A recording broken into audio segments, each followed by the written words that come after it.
अच्छा, तो हम लिपिड के बारे में पढ़ रहे थे। हमने फास्फोलिपिड तक पढ़ लिया था। Okay, so today our topic vaccines के बारे में हम स्टार्ट करते हैं। वैक्सीज, अच्छा, वैक्सीज के बारे में आता है कि ये जो होते हैं ना, ये हमारे पास किसके तौर पर यूज होते हैं। They are use to make, किस चीज के बनाने के लिए यूज होते हैं। प्लास्टिक्स हमारे पास हो गए, ठीक, हमारे पास ये कैंडल्स हो गए, हमारे पास कोटिंग्स वगैरह के लिए भी ये हमारे पास यूज होते हैं। ठीक है, सो ये हमारे पास वैक्सीज की यूजेस में आ जाते हैं। अच्छा, ये हमारे पास क्या होते हैं। Long chain of fatty acid होते हैं। Long chain of fatty acid, ये हमारे पास long chain of fatty acid होते हैं विद लॉन्ग चेन। फिर किसके साथ अटैच होते हैं। लॉन्ग चेन ऑफ मोनोहाइड्रोक्सी अल्कोहल होता है। ठीक है, हमारे पास लॉन्ग चेन ऑफ कीटोन हो सकता है, हमारे पास लॉन्ग चेन ऑफ अल्डिहाइड हो सकता है। इनके साथ ये हमारे पास फिर अटैच होते हैं। ठीक है, अच्छा, वैक्सीज में हमारे पास टाइप्स आ जाते हैं। हमारे पास एक नेचुरल वैक्सीज होते हैं, हमारे पास नेचुरल, ठीक, और एक हमारे पास आर्टिफिशियल, या हम उसको सिंथेटिक वैक्सीज भी कहते हैं। अच्छा, नेचुरल में हमारे पास हो गए हनी बी का वैक्स हो गया, ठीक। सो इसको हम क्या एनिमल मल में हमारे पास ये ज्यादा कॉमन होता है। ठीक है, नेचुरल वैक्सीज में एनिमल में कॉमन कौन से है। हनी बी है। और अगर प्लांट में पूछ ले तो प्लांट में हमारे पास फिर एपिक्यूटिकुलर जो वैक्स है उनके ऊपर जो होता है। ठीक है, वो हमारे पास फिर प्लांट में ज्यादातर कॉमन होता है। अच्छा, आर्टिफिशियल में हमारे पास जो होता है पैराफिन आ जाता है। पैराफिन ये हमारे पास किस में यूज होता है। कैंडल्स में ये हमारे पास यूज होता है पैराफिन्स। वैक्सीज और कहाँ कहाँ पे हमारे पास यूज होते हैं। एक वैक्सीज हमारे पास और कहाँ कहाँ पे यूज होते हैं। लीव्स पे हमारे पास यूज होते हैं। हमारे पास फ्रूट की जो अपर लायर होती है, फ्रूट अपर लायर, ठीक, हमारे पास इन एक्सोस्केलेटन ऑफ आर्थ्रोपोड, ठीक है, इन एक्सोस्केलेटन ऑफ आर्थ्रोपोड्स, इनमें भी हमारे पास ये वैक्सीज यूज होते हैं।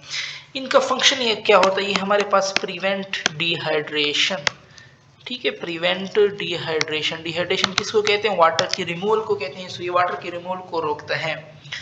और भी हमारे पास जैसे क्यूटिन हो गए हमारे पास, वो कहाँ पे मौजूद होते हैं। लीव्स पे हमारे पास मौजूद होता है। ठीक है, हमारे पास फ्रूट्स पे मौजूद होता है हमारे पास, ठीक, हमारे पास स्यूबेरिन जैसे प्लांट में हमारे पास मौजूद होता है। और हमारे पास ये हमारे पास सारे क्या हैं वैक्सीज की हमारे पास एग्जाम्पल में आ जाते हैं। ठीक है, अच्छा, फिर हम आगे जाते हैं। फैटी एसिड हमारे पास किन किन में मौजूद होता है। फैटी एसिड हमारे पास जो 3 यूनिट हो गए, हमारे पास हो गया एसाइल ग्लिसरॉल, एसाइल ग्लिसरॉल, हमारे पास फैटी एसिड, एसाइल ग्लिसरॉल में फैटी एसिड मौजूद होता है। फास्फोलिपिड में हमारे पास फैटी एसिड मौजूद होते हैं।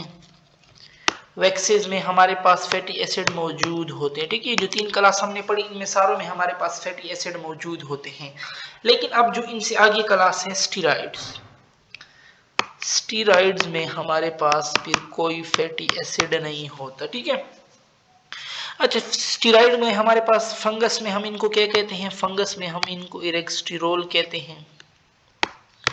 इरेक्स्टिरोल किसमें, इन फंगस, फंगस में हम इनको इरेक्स्टिरोल कहते हैं। सही है। अच्छा, इनका मोस्ट कॉमन मोस्ट एबंडेड स्टीरॉइड हमारे पास कौन सा है। कोलेस्ट्रॉल हमारे पास मोस्ट एबंडेड स्टीरॉइड है। कितने कार्बन हमारे पास होते हैं। 17 कार्बन। और कितने रिंग्स होते हैं। 4 रिंग्स हमारे पास होते हैं। ठीक है, ये हमारे पास होमोपोलीमर है। होमोपोलीमर, सो किस चीज का पॉलीमर है। ये हमारे पास आइसोप्रिनाइड यूनिट का ये हमारे पास पॉलीमर है, आइसोप्रिनाइड यूनिट। ओके, ये याद कर लें। हमारे पास जो एग्जाम्पल इसके आते हैं, एग्जाम्पल में हमारे पास क्या आ जाते हैं। कोलेस्ट्रॉल हो गया हमारे पास विटामिन डी हो गया हमारे पास एल्डोस्टेरोन हो गया, हमारे पास प्रोजेस्टेरोन हो गया। ये सारे हमारे पास किस में आते हैं। स्टीरॉइड के एग्जाम्पल में हमारे पास आते हैं। अब हमारे पास नेक्स्ट क्लास है उसकी लिपिड की लास्ट क्लास हमारे पास कौन सी है, टर्पिनाइड्स। ठीक है, टर्पिनाइड्स के बारे में हम पढ़ते हैं, टर्पिनाइड्स। अच्छा, टर्पिनाइड का भी बेसिक यूनिट हमारे पास क्या है, इसका भी बेसिक यूनिट हमारे पास आइसोप्रिनाइड यूनिट है।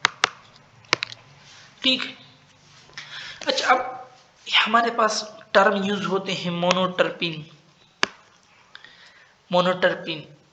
ठीक है, हमारे पास यूज होता है डाइटर्पिन, हमारे पास यूज होता है ट्राइटर्पिन, हमारे पास यूज होता है एंड सो ऑन, यानी पॉलीटर्पिन भी हमारे पास यूज। मोनो वैसे है वन यूनिट, वन मोनोटर्पिन मतलब होता है मोनो मीन वन, लेकिन इसका मतलब है इसमें हमारे पास आइसोप्रीन यूनिट कितने होंगे, 2 आइसोप्रीन यूनिट हमारे पास इसमें होंगे। ठीक है, और इसकी एग्जांपल हमारे पास क्या आ जाती है, मेंथोल। मोनोटर्पिन का हमारे पास फार्मूला क्या आ जाता है, C10H16 हमारे पास आ जाता है। ठीक है, डाई मीन वैसे 2 है, लेकिन आइसोप्रीन यूनिट इसमें कितने होंगे, 4 आइसोप्रीन यूनिट हमारे पास इसमें होंगे। इसकी एग्जांपल हमारे पास आ जाती है फाइटोल टेल और साथ में विटामिन ए मॉलिक्यूल। इसकी एग्जांपल ये है और इसका फार्मूला फिर क्या होगा, C20 एंड H32 हमारे पास हो जाता है। ठीक है, ट्राइटर्पिन किसको कहते हैं, 6 आइसोप्रीन यूनिट हो जिसमें हमारे पास, इसकी एग्जांपल में हमारे पास आ जाता है एम्ब्रीन। ठीक है, ये इसकी एग्जांपल में आ जाता है। इसका फार्मूला हमारे पास क्या है, C30H48। पॉलीटर्पिन में हमारे पास मैनी यूनिट्स। ठीक है, और इसकी एग्जांपल हमारे पास आ जाती है रबर, इसकी हमारे पास एग्जांपल है।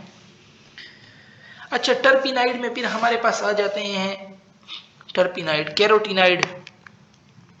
ठीक है, कैरोटिनाइड जैसे ज़ेंथोफिल हमारे पास हो गया, जैसे हमारे पास कैरोटीन हो गया, ये सारे हमारे पास किस चीज में आ जाते हैं, कैरोटिनाइड में हमारे पास आ जाते हैं। अच्छा, कैरोटीन जो है ना, ये हमारे पास बीटा कैरोटीन लेता है, मोस्ट अबंडेंट कैरोटीन हमारे पास बीटा कैरोटीन देता है, मोस्ट अबंडेंट कैरोटीन है ये हमारे पास।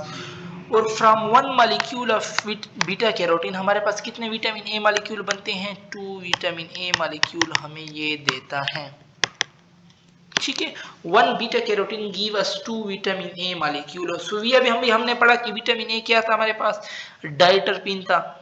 ठीक है, डाइटर्पिन में कितने थे, 4 आइसोप्रीन यूनिट थे, और जब 2 विटामिन ए हुए तो मतलब ये हमारे पास, अगर इनडायरेक्टली कहे कि ये हमारे पास 8 आइसोप्रीन यूनिट देता है। ठीक है, सो कि एक बीटा कैरोटीन हमारे पास कितने आइसोप्रीन यूनिट देता है, एक बीटा कैरोटीन हमारे पास 8 आइसोप्रीन यूनिट देता है।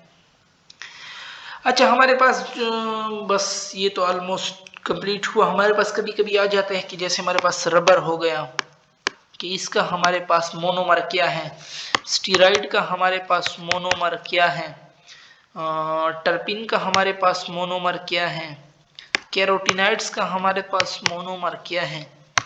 सो इन सारों का हमारे पास जो मोनोमर है ना, वो कौन है, इन सारों का मोनोमर हमारे पास आइसोप्रिनाइड यूनिट है। इंसानों का मोनोमर हमारे पास आइसोप्रिनाइड यूनिट है। ओके, सो यहाँ पे हमारे पास लिपिड की क्लास भी ख़त्म होती है। इंशाल्लाह नेक्स्ट वीडियो में हम फिर न्यूक्लिक एसिड के बारे में पढ़ेंगे।